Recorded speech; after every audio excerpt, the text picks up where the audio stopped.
আসসালামু আলাইকুম। সকাল সকাল চলে গেছিলাম ঘেরে জাল টানার উদ্দেশ্যে। এইখানে মূলত দেখার উদ্দেশ্যে ছিল যে আসলে 2 মাসে মাছ কতটুকু বড় হয়েছে।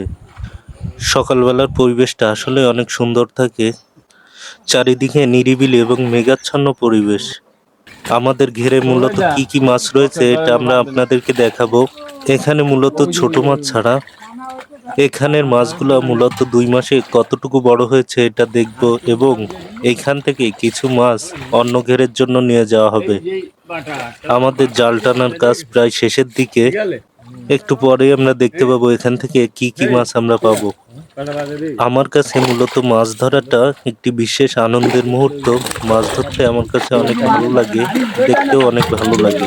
প্রচুর মাছ আপনারা দেখতে পাচ্ছেন লাফালাফি করতেছে।